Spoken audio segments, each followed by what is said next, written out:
নরসিংদীর মাধবদী শান্ত একটি পরিবার, বাইরে থেকে সবকিছু স্বাভাবিক, কিন্তু সেই ঘরের চার দেয়ালের আড়ালে যেন ধীরে ধীরে জন্ম নিচ্ছিল এক অজানা আতঙ্ক।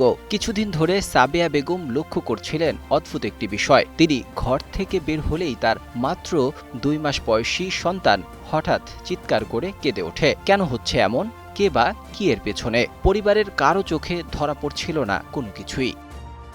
নোভা এলইডি টিভি, ঝকঝকে ছবি, নিখুঁত শব্দ, 5 বছরের ওয়ারেন্টি। নোভা মানি সঠিক মান, নিশ্চিত সেবা।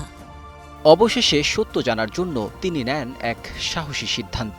গত রোববার সন্ধ্যায় নিজের মোবাইল ফোনের ভিডিও রেকর্ডিং চালু করে গোপনে জানালার পাশে রেখে বাইরে যান তিনি। এরপর ক্যামেরায় ধরা পড়ে এমন এক দৃশ্য যা দেখে সে নিজেই নিজের চোখকে বিশ্বাস করতে পারছিলেন না।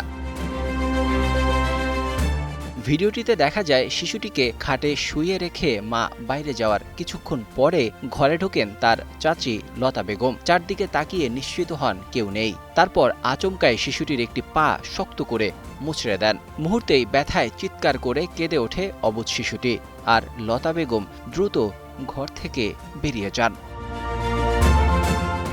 ভিডিওটি দেখার পর পরিবারের সদস্যদের মধ্যে ছড়িয়ে পড়ে তীব্র ক্ষোভ।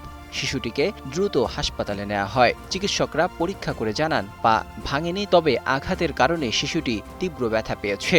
ঘটনাটি সামাজিক যোগাযোগ মাধ্যমে ছড়িয়ে পড়তেই শুরু হয় তোলপাড়। জেলা প্রবেশন কর্মকর্তা রিজা আক্তার বাদী হয়ে মামলা করেন। আসামি করা হয় লতা বেগম, তার বাবা আলমাস মিয়া এবং তার স্বামী কাউসার হককে। এর মধ্যে লতা বেগম বর্তমানে পলাতক রয়েছেন। তবে এখানেই শেষ নয়। মামলার পর পরিবার থেকে দাবি করা হয় ভিডিওটি নাকি কৃত্রিম বুদ্ধিমত্তা বা এআই দিয়ে সম্পাদিত।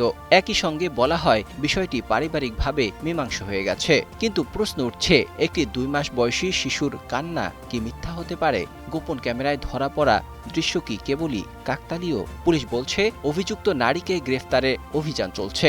আর স্থানীয়দের ভাষ্য, 2 জায়ের পারিবারিক বিরোধের জেরেই শিশুটির উপর আগেও নির্যাতনের ঘটনা ঘটেছে। একটি মোবাইল ফোনের গোপন রেকর্ডিং খুলে দিয়েছে পারিবারিক সম্পর্কের অন্ধকার দিক। এখন প্রশ্ন একটাই, এই রহস্যের পেছনে লুকিয়ে আছে কি শুধুই পারিবারিক বিরোধ, নাকি আরও ভয়ঙ্কর কোনো সত্য? নরসিংদীর সেই ছোট্ট শিশুটির কান্না এখন পুরো দেশের বিবেককে নাড়া দিচ্ছে। Text report, 21 television.